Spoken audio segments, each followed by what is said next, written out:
Hello, and thank you for lending your ears to Ratehub.ca's Real Money Talk podcast. In this show, we give you the real talk on all things money. We eliminate the fine print, we junk the jargon, and we explain how you can make smarter financial decisions. We're not millionaires, we're thousandaires, and we know you are too, so this show is for you. We want to talk about money because it affects everyone, rich and poor. Money shouldn't only be the occupation of the 1%, but rather the 99%. Money isn't everything, but it is everywhere. We want to educate about money through story. We Canadians ignore money, hoping if we do, like many other problems, it'll go away. Our goal is to make money an everyday discussion. This podcast is brought to you by EQ Bank and the EQ Bank Savings Plus account. Want the flexibility of an everyday checking account with a 2.45% interest rate? You got it. You'll also get free Interac e-transfers, free bill payments, no minimum balance, and no monthly fees. For easy banking that earns without any everyday banking fees, switch to EQ Bank today. Hey, thank you for tuning in. My name is Tyler, and I'll be your guide for Season 2 of the show. We want to look at everyday life, topics that affect us all, but through the lens of money. We're starting with work. Not just any work that is idolized, romanticized, or even despised. We talk to people that chase their passions and ask, was it worth it? We debunk myths and ask for the answers you've always wanted to know. If you want to get in touch, find Ratehub on your favorite social media channels or email us, realmoneytalk@ratehub.ca. If you like the show, do me a favor, share it with your friends, give us a follow, leave a comment, and follow us on the journey to choosing better.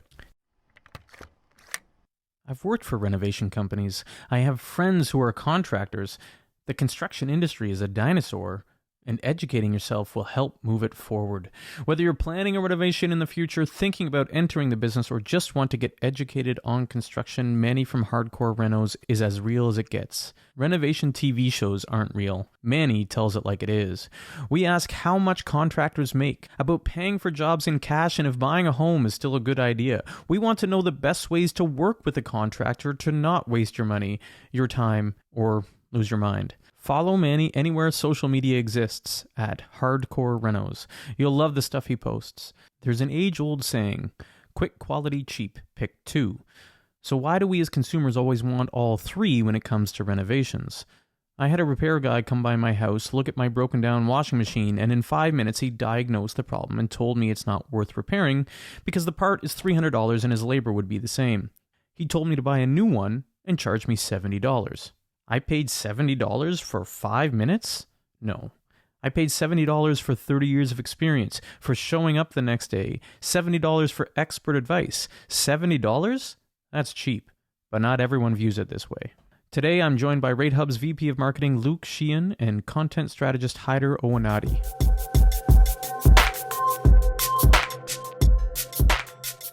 Welcome, Manny, to the show. How's it going? As always, we'd like to kick it off with our money mistakes of the week. I'll go first. My wife found a deal to go to Niagara Falls, and it was like a hotel deal for $120, but included a bunch of coupons, and we must have spent a fortune on all the, like, we got it was like $20 discount at IHOP, but IHOP breakfasts are like $80, and I was like, what happened here? Not really a discount. So the discount was...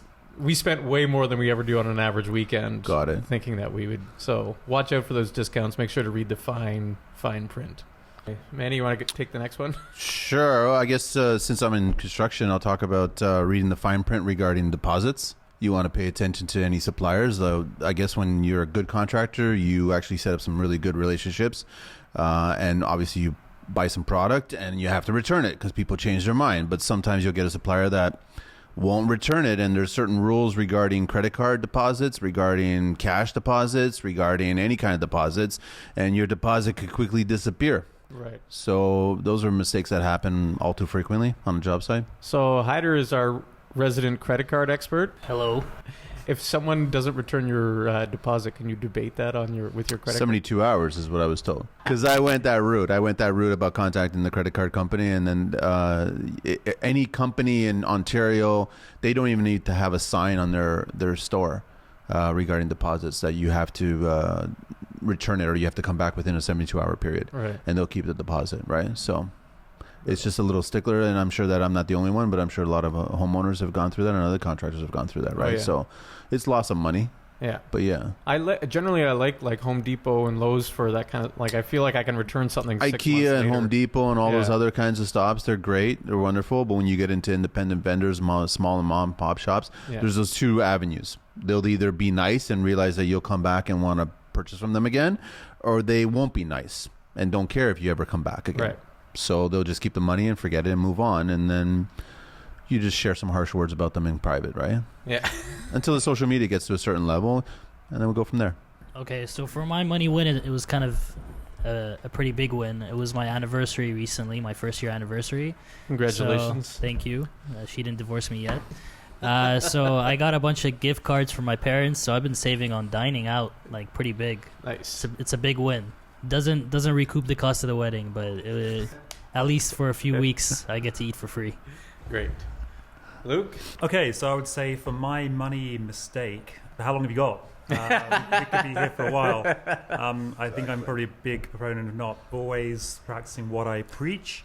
I think that on the subject of things like home renos, if I think back to, we did a pretty extensive reno on our house about 3 years ago. I think at the time I made the mistake of thinking some of the things I was doing were in the best interests of good financial sense, such as trying to purchase some of the kind of the goods and things myself that otherwise a general contractor would have done. In reality, it turned out to be a false economy, because the amount of time I had to then invest versus just accepting whatever the markup would have been didn't really pan out. And yeah, in some situations, I feel they would have made better choices based on existing relationships they've had versus me not knowing anything about it, turning up somewhere and saying, hey, I want 500 hand-painted Mexican concrete floor tiles, please. At which point they can just say, yes, sir, like, we will charge you whatever the hell we feel like, because you have no idea really what you're talking about. So, Manny, I got to turn to you and ask you about that one. About should a homeowner buy their own stuff, or should they go to the contractor? Homeowners shouldn't even get into that world. They shouldn't even pay attention. I'm glad that you learned your lesson, Luke, there. The thing is that any contractor worth his salt takes the time and effort to build those relationships, and the truth, I mean, clients change their mind on a second by second. So I don't have a problem bringing stuff in, knowing that it could be returned. And if you deal with regular suppliers that don't want to work with you, they will charge you whatever it is, 20% restocking fee, or they may not even take it back, and then you'll have to Kijiji it. A good contractor has great relationships, and they'll take it back. Right. I mean, I've had lots of interesting things brought back and not signed off, and we're talking big items like full slabs of stone, you know what I mean, to cabinetry, to plumbing fixtures, to whatever. I have an excellent relationship that way, and I want to live by that relationship. So when clients start talking about, well, I can do this, I could do that, I could do my homework, I can go on Wayfair, I can do on Amazon, I could do it, go ahead, but then you take the full responsibility from the time that you purchase that in the cart to the time it arrives on site. And also on the back end, what if that item arrives damaged? Who's responsible for it then?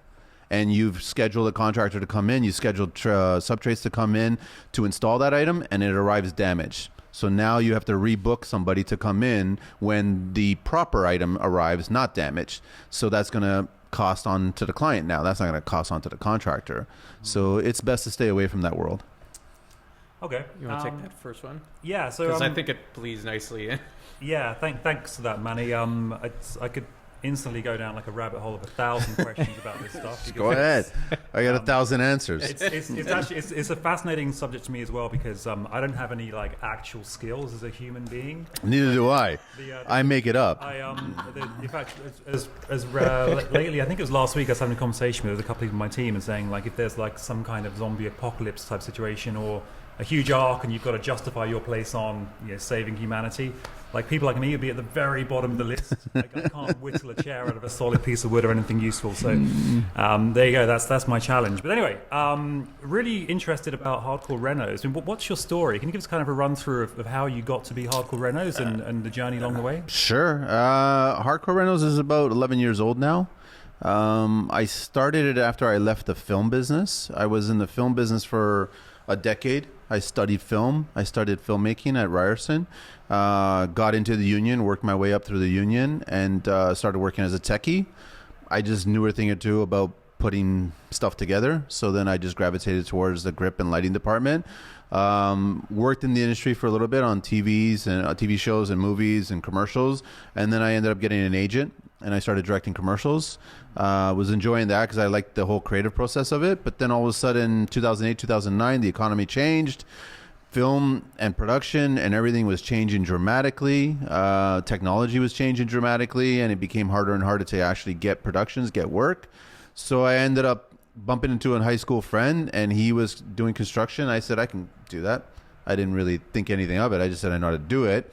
We started working together, and while we were working together, I kept on coming up with ideas on how to present the construction industry in a different light. Because I paid attention to what was the construction industry at that time, which was 2009, and it was boring. It was just really, really boring, stagnant. It was not interesting. It wasn't creative. It wasn't doing anything. Social media was just beginning at that point. And so I thought, well, here's an avenue for me to kind of be creative and try something new. I came up with the name Hardcore Rentals because I always wanted to try to build things that were difficult. That was basically where it came about.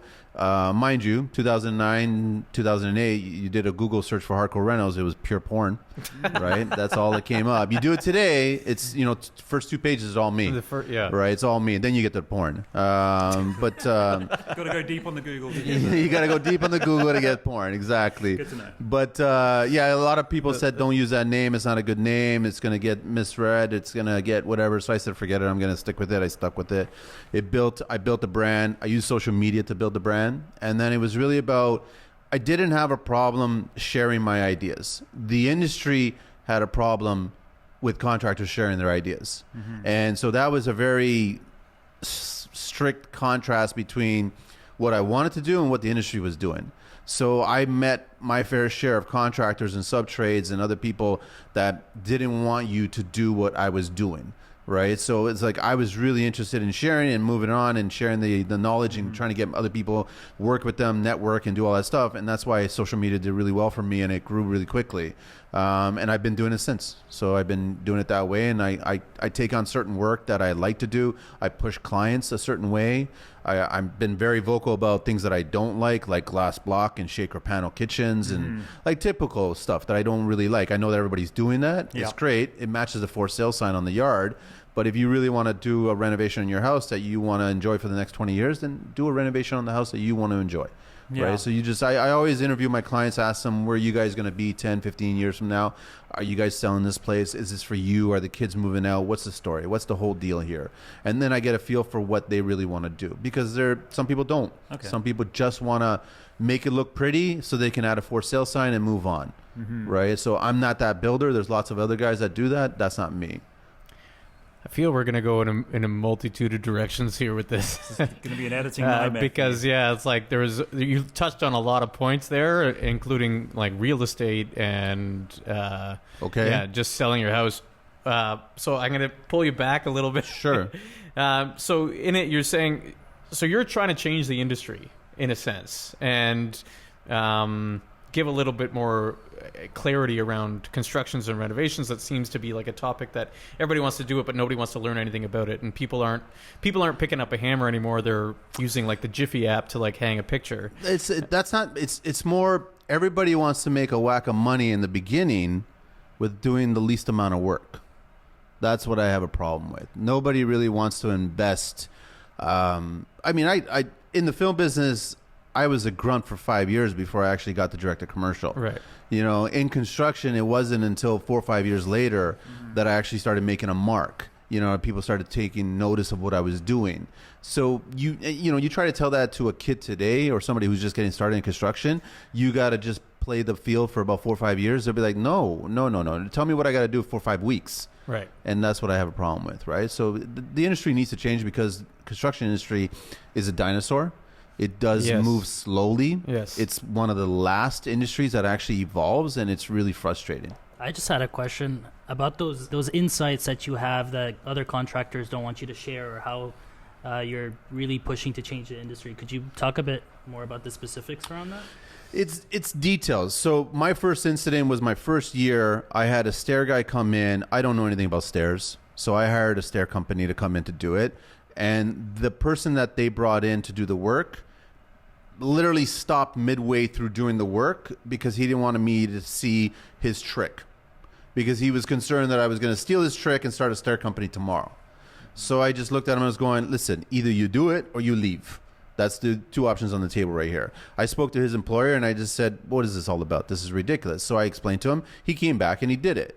He did this trick that I said, listen, man, this is not a trick. I know this trick, right? So the basic trick was that we're doing a curved stair and you have to do a wood veneer on it. And anything that you have to adhere, you have a certain type of adhesive that you would use, but that adhesive takes a longer time to set up. So the cheat that a lot of contractors do, and we all learned this, it doesn't matter what trade you are, you use a fast adhering product to secure the material while the true material is setting for the time that it needs. Right. So his trick was to basically use a glue gun mixed in with the contact cement, so that the glue gun would hold the veneer while the contact cement was setting. Right. That was his trick that he was concerned. And still to this day, I have not opened up a stair company. So I use the ideas that I learn, and I work with a lot of trades that have lots of great ideas because they figured it out. They perfected it. But like, isn't the human evolution that we build That's on... how it works. Yeah. Okay. Well, I think too, I've often heard it's because I tend to, when we have contractors, tradespeople at the house, again, go back to, I can't do any of this stuff. But I am a kind of a proponent of people at least giving it a go. And I think it's the kind of thing where the more people that do it in general, the more work that's going to come out of it, like as a whole. So sure. The more people like me get things wrong, they try and replace the toilet, and then there's a massive hole in the floor for 6 weeks. Eventually, any amateur can kind of try the DIY thing. There's a good chance they end up calling somebody professional eventually. So yeah, why try and stop people from giving it a go? Because there's still a decent chance that they're going to end up needing the professionals anyway. Yeah. Do you think contractors are paid appropriately? And just for the general audience, like, how much do contractors make? And is this, like, Canada right now needs tradespeople more than ever? Yep. I mean, I went to 20 years ago when I was in high school, like, they were saying, oh, you should get into trades. I didn't listen. And there's a lot of me that's like, oh, would have been a good idea, but for anyone that's listening that might be thinking about getting into contracting, you know, what kind of money can they expect and what kind of financial difficulties might they run into? Contractors in Canada, I can only speak to contractors in Canada, I think are paid fairly. I don't think that they gouge. I don't think that they're at the top. I don't think that they're at the bottom. I think they're paid fairly. You could, as a trade, you know, anywhere from, you know, a carpenter, you can bring in high 5 figures to, you know, low 6 figures. Electrician, HVAC, you're in the same ballpark. Bricky, stone, you're in the same. You're roughly anywhere from, I would say, $70,000 to $90,000 a year. Right. The thing is that there's two groups where you've got the one contractor that's a employee or a tradesperson or a sub person for another company, so they don't have any of that overhead.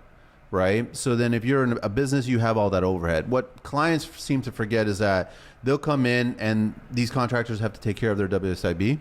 Yeah. They have to take care of their personal insurance and also their business insurance. If you're the GC, you have to take care of your builder's risk insurance, depending on the scope of the work. Right. And so then you've got to cover all this overhead. Then you still have your operating costs.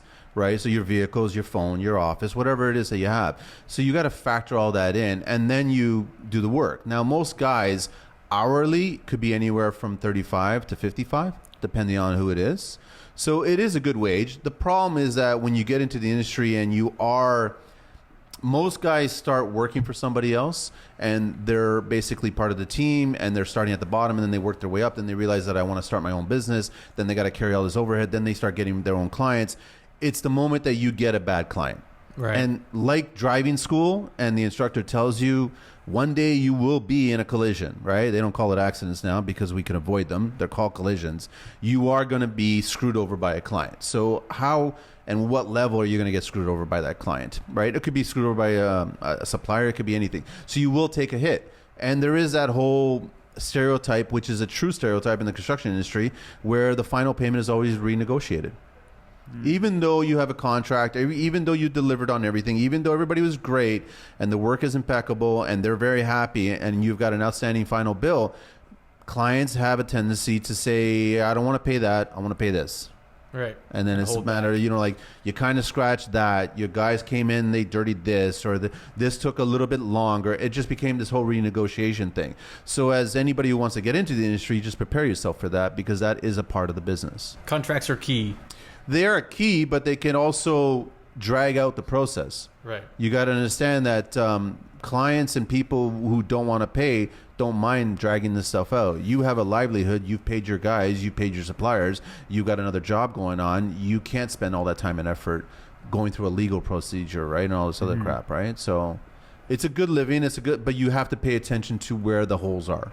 Right. Manny, I'm curious, if you, from your perspective, what advice would you give other people in the contracting industry to try and avoid those kind of situations? Like from the outset, how do you go about a good client kind of contractor relationship?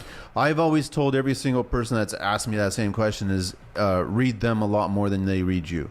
So interview the hell out of them more than they interview you. We're always taught that you meet a client, they're supposed to interview the contractor. They're supposed to figure out who the team is, figure out who the person is. You are doing the exact same thing to the tenfold. You have to figure out who this client is, what their dynamic is, what their purpose is. You have to figure out what their careers are, how they are personality-wise. You need to connect. Not everybody connects with everybody. And if you can't connect and if you get a bad feeling, I always tell everybody, go with your gut. You have to walk away. The problem is you'll get a lot of guys who are starting up a business and they need the work.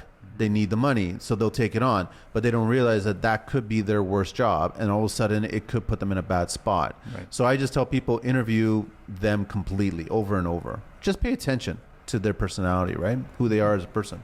Just on the flip side, as a client, if I'm looking to do a home reno, what are some of the main tips that you would give?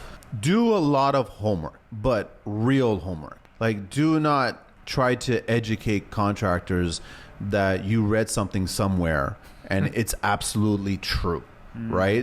Like, not everything on the web is true. Not everything on TV is true. Not everything on a podcast is true, right? It's just, except for this one, except for mine. But you know what I mean? It's like, ask as many questions as possible to make sure that the information you're trying to get is actually valid. Right? I want clients to do as much homework as possible. I like my clients knowing that I disappear, for the months of December and January because I go to trade shows and I go check out what's out there and what's painted, like what's coming to the market. They want me to get that information to them, right? So they do as much homework as possible and try to figure it out. And I mean, I've been very vocal on social media that across the board as a blanket, every single rental show out there right now, outside of this old house, is a fabrication. I don't care what it is. It doesn't matter. This old house. This old house is not a fabrication. Okay, yeah. So by fabrication, do you mean, say, for example... It's made up. It's not a real construction life setting. Right. It's not... The parameters are not real. This construction work doesn't cost what they're saying it costs. There's lots of production insight that's not privy to the people that are watching it, where a lot of items were given for free. So it offsets the cost. So you think this might be creating like kind of a false expectation in people's heads about what... That's why I was saying is, so research it, watch it all you want, but watch it for the pure entertainment that it is. But don't take that and go, listen, I was just watching so-and-so last night, and he said that you're doing it wrong. I've wondered about that myself. I watch these shows and I kind of think, oh, that's not still going to be standing in 6 weeks' time. Like, once the cameras have left, then what have you really got? Right?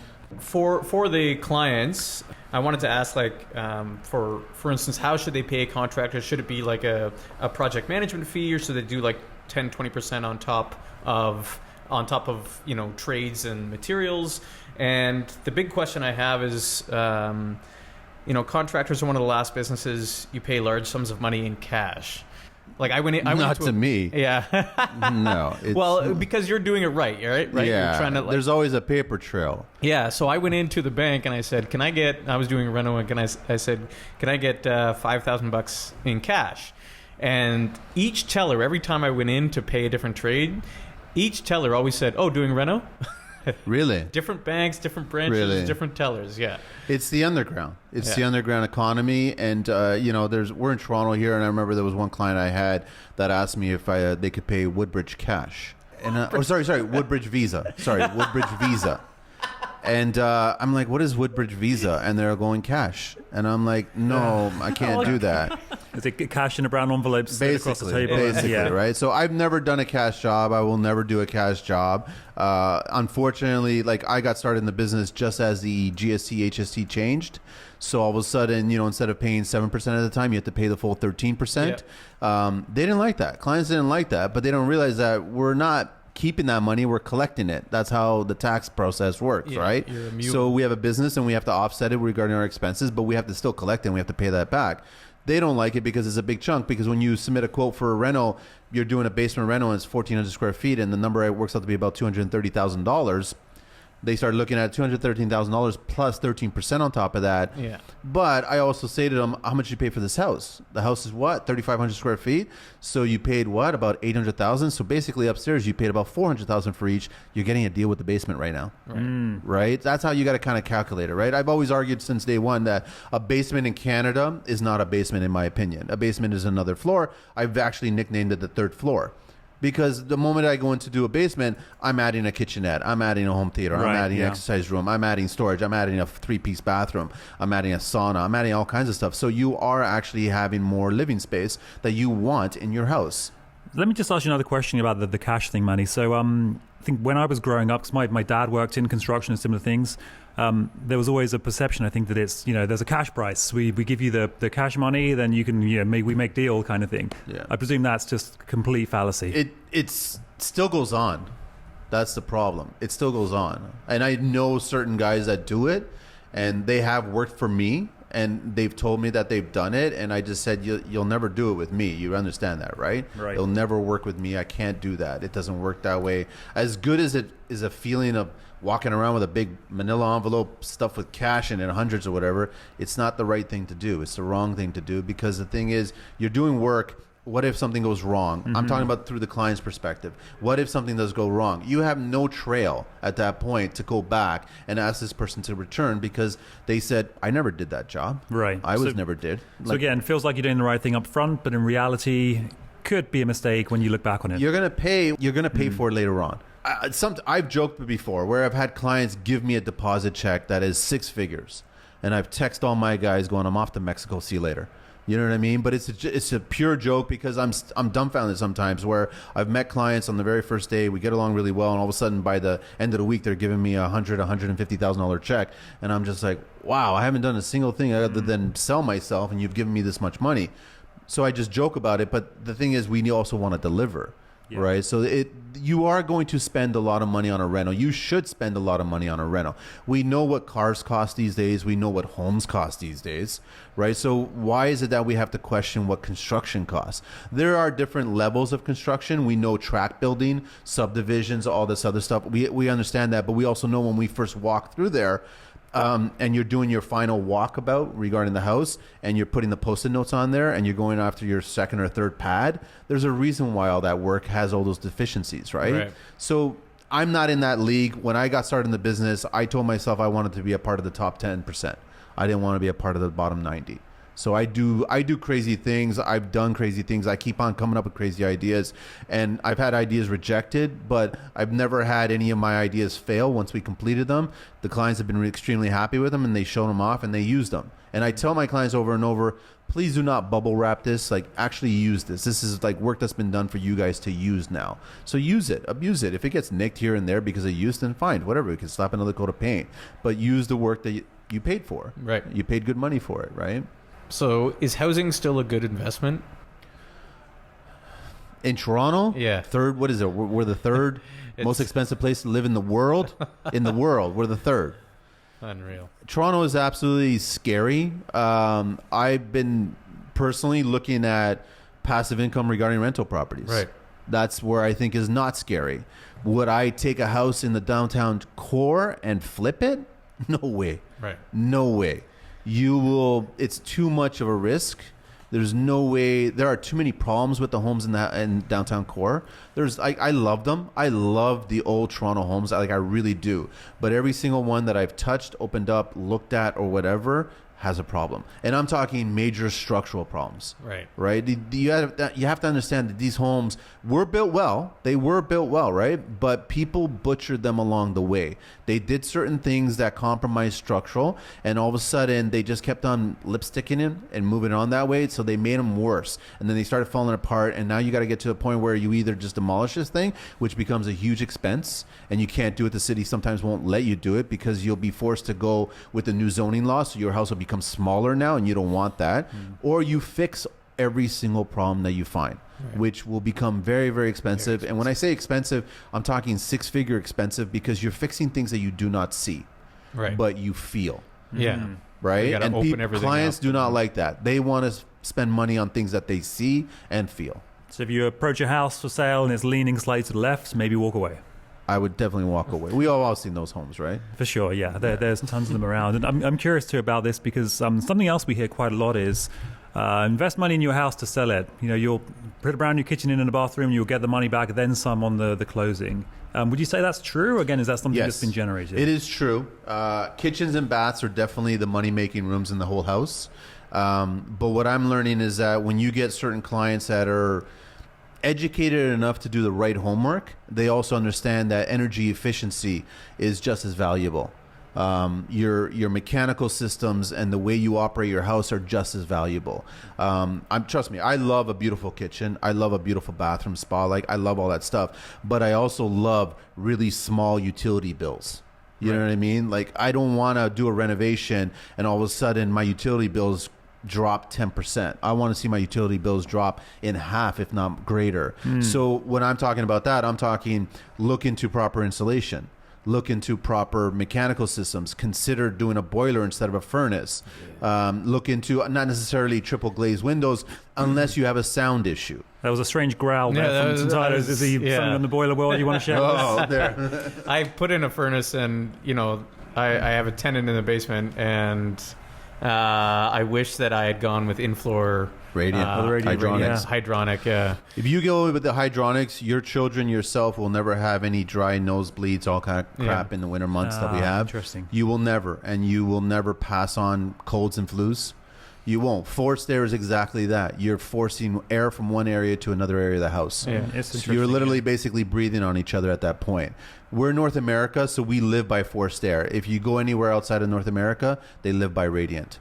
Yeah. I mean, we used to have radiant, and then we got rid of it because it was expensive. And then people didn't like the rads that were by the windows. They were taking up space. Me personally, I'm a romantic. I love those rads and the way they look. You could also upgrade those rads. You could actually sell them to, to refurbished places. The old wrought iron kind of ones. Yes. Yeah, they're beautiful, aren't they? You'll sell them to them. You'll get some money for it. They're cast iron, or repurpose them in other homes that people want to have them, and then put a new rad in there that's half the size, if not smaller. Right. Okay. So I think what we're hearing is there's definite value in the aesthetics. Yes. Lovely to have a nice kitchen, but don't underestimate the value of putting into the kind of the core parts Pay of the attention. home. Well, you can, and like without a furnace, you don't have a lot of bulkheads.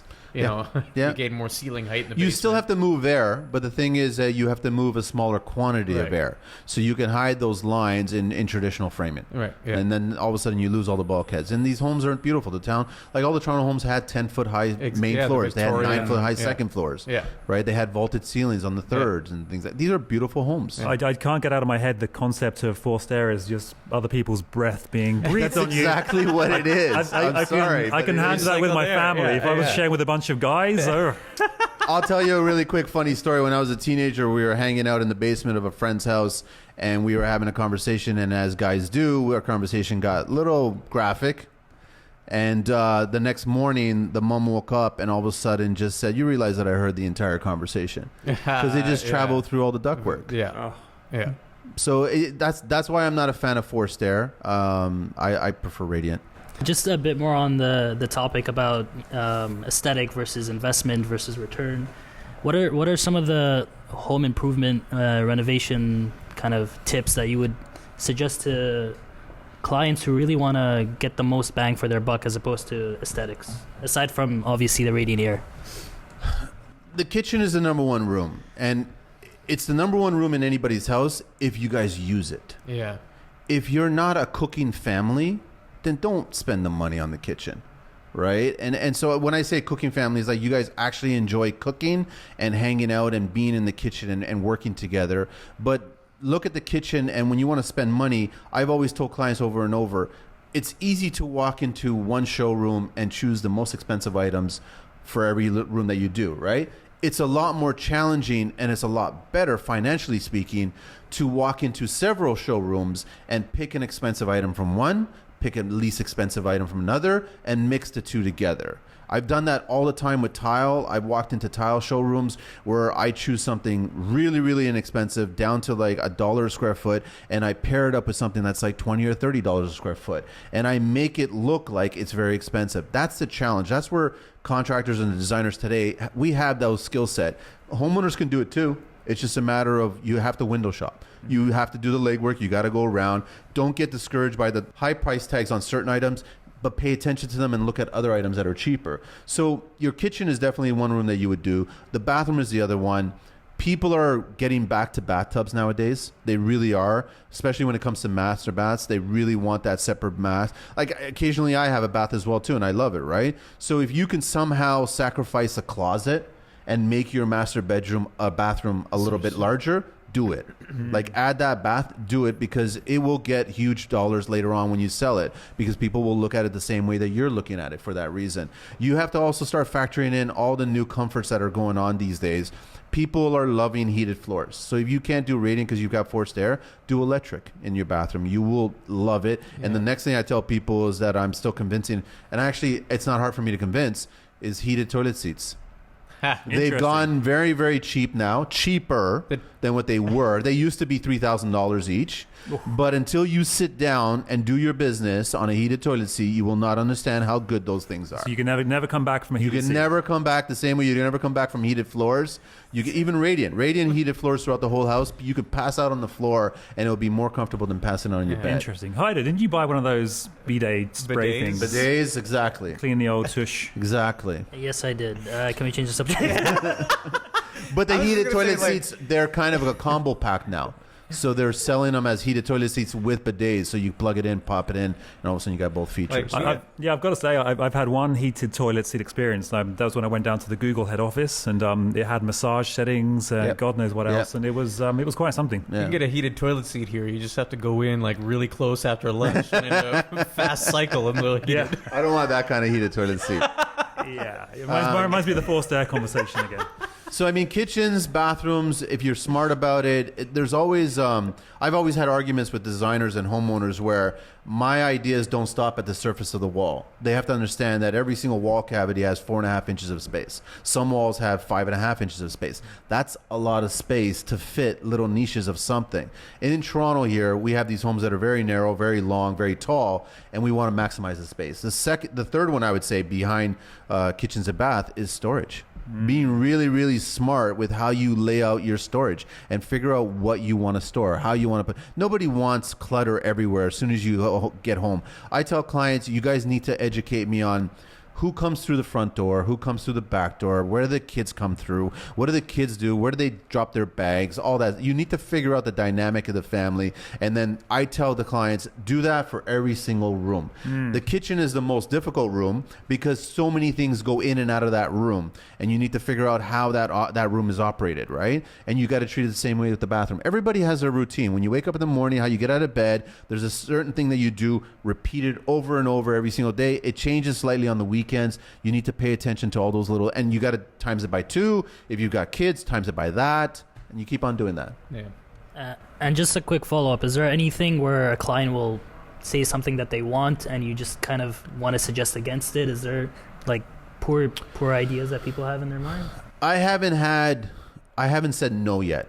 Because I've always joked to every single client that if I wanted to, I can move the CN tower. It's just going to cost a lot of money and it's going to take a lot of time, right? So I want to listen to ideas. I've had their kids tell me some crazy ideas with TVs on the ceilings over their bunk beds. I've had those kinds of ideas, right? I never said no. The client said no. Was there any case where you kind of wanted to say no, but obviously you didn't want to their face? There was one idea that came up where a client wanted to build somewhat of a...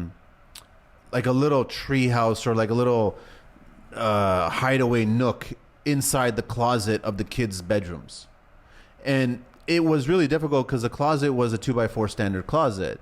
And I just said, how am I going to do this? Because you still need to close this door. It was a pocket door. How is this going to work? How do I put another floor inside this space? So then how do I get a ladder? How do I do all these things? And I could try to rack my head on how to do it. But I said aesthetically in the end, when you look at this room and you look at that closet, it's going to look like someone butchered something to put something there to please these kids. I've told them, how long are the kids are going to use that?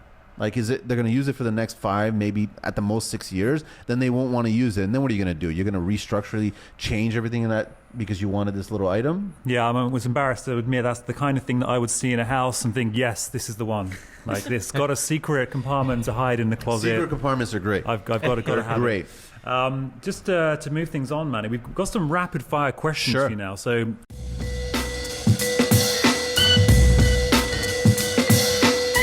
So the first one is, what is in your wallet? What is in my wallet? Yep. I've got 2 credit cards, some cash, my health card, my driver's license, my organ donor card, and that's it. Okay. I guess in your line of work, organ donating, like... No, I ride motorcycles. Oh, Okay. So it makes no sense to get rid of this beautiful body, you know. Yeah, absolutely. Okay, next question. What is the most useful tool every contractor should have? Their mind. Okay. Their mind. They just, common sense just really blows over a lot of guys. Totally their mind. They need to think about the work before they actually do the work.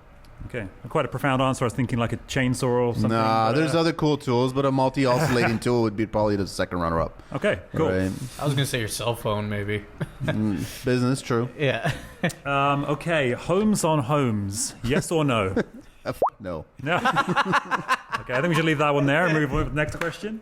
Expand on it if you want. How about the Jiffy app? Yay or nay there? The Jiffy? Jiffy, yeah. It's Familiar like, with that one? there's Jiffy and there's, like you said, Angie's List. Jiffy is kind of like an Uber for contractors. And I've never heard of that. For tradespeople, yeah. So Or it's a similar kind of question, I guess. Like maybe, I guess you're familiar with Homestars. Yes. What do you think of those kind of services? I don't like it. I don't like any platform that allows lying to happen. Interesting. So because I know this for a fact that clients have actually, and the other contractors have actually left negative reviews, and it's taken weeks to have those reviews removed. And it's a lie. It's a fabrication. It's like the Yelp issue. Yes, it's the same thing with the Yelp. So it's not the concept of leaving reviews; it's whether the reviews are accurate. Exactly. I think there should be a lot more vetting going on in those reviews and making sure that that's an actual valid review. Because I've had plenty of my sub-trades come up to me going, I'm fighting this guy who left a crappy review, which was not true. I did the job. Everything's perfect. But yet I'm still fighting with Homestars or whatever, any of these programs. So I'm not a fan of those. Okay. Very cool. This one says quote on a billboard. I'm guessing that'll be a picture of your face with a quote next to your face. What would it say? if you could get someone's attention, like driving home on the Gardener or something like that, if you wanted to say one thing to get your message across to That's difficult. I've always considered myself a likable asshole. Okay. That's all. I ruffle a lot of feathers, but you can't question what I deliver, right? Nobody has ever questioned what I deliver regarding the work. So I defend my guys. I defend the industry. It makes me a hole sometimes, but I consider that I'm a likable a-hole because I still have a lot of people that speak to me, right? Yeah. So maybe we could extend that to hardcore likable a-hole, then we'd have something. Yeah. It's my marketing brain switching on. Okay, very cool. I have one more rapid fire question. What's the biggest mistake a client will, just one big mistake you see a lot of clients make? The biggest mistake that a client can make when they want to have a reno is giving them a hard date when it should be completed. Mm-hmm. Do not ever tell a contractor that it has to be done by Hanukkah, it has to be done by Christmas, it has to be done by Easter, it has to be done by my son's birthday, it has to be done by the... Do not ever do that. Because you are driving a car and you're looking into the pole that you're going to hit. You are going to crash. You will never hit that date. It just doesn't matter. You cannot do that. You need to first set up the job, figure out the parameters on the job, schedule the job, timetable everything. And then at that point, and as I say, when I present my quotes, I explain clearly to my clients, this is how I got to my number. Yep. You need to tell me how you got to your number. Right? So if you tell me that I need it by this date, you need to explain to me how you got to that date, because my date is actually past that date by a month, 2, whatever it is. So do not give yourself this hard date. Don't. I've been burned twice by it, so yeah. From experience, I can tell you. Yeah, it's a tough one. It makes sense. Like, you're investing in your house that you're going to live for a long time. Why have an arbitrary date for... Why? Exactly. Why try and rush it? Yeah. I mean, you have other family members, so the function, birthday, holiday, whatever, it could be somewhere else, can't it? And then the following year, it could be at your house because you just renovated, right? Yeah. So I would just tell clients, don't give yourself that hard day. Yeah. Okay. So to make it a final question and a more editing nightmare for Tyler from me, I'm curious if we think about the business side of it again, Manny. So if you were to give some advice to somebody young starting out in the construction industry, so Tyler made some excellent points. It's a really good place to kind of forge a career. It's always needed skill sets. There's a definite value to that. What would you say to kind of a younger version of yourself to get ahead more quickly and maybe avoid some of the early mistakes? I would just, I would tell myself, and I would tell all these younger guys, do not run, walk. Just pay attention to what's happening and ask every question possible and reach out to every single person that you know of.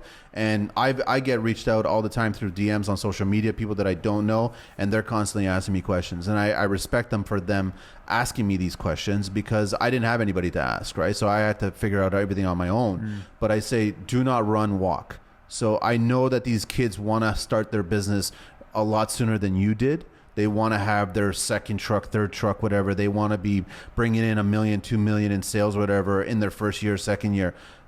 Walk. Do not run. Just, it takes time to get to a certain point because I guarantee you once you get there and you establish your business, you will establish that business for the next 10, 20, 30 years. And that's when you'll actually reap all those rewards.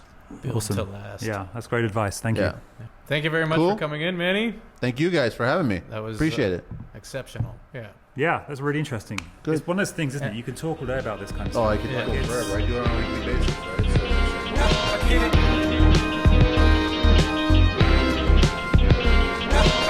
Hi, my name is Amanda from Project Decimal, a financial literacy initiative from Ratehub.ca. Here's your financial tip for the week. Keep your financial goals lean. Life seems to always have competing priorities, and these competing priorities can translate into competing savings goals. Saving for a vacation, saving for a new couch, retirement, an emergency fund, in case you lose your income. We want to do it all. But research shows that trying to do too much at once with our savings goals actually causes us to save less. Too many savings goals can cause us to spend too much time deliberating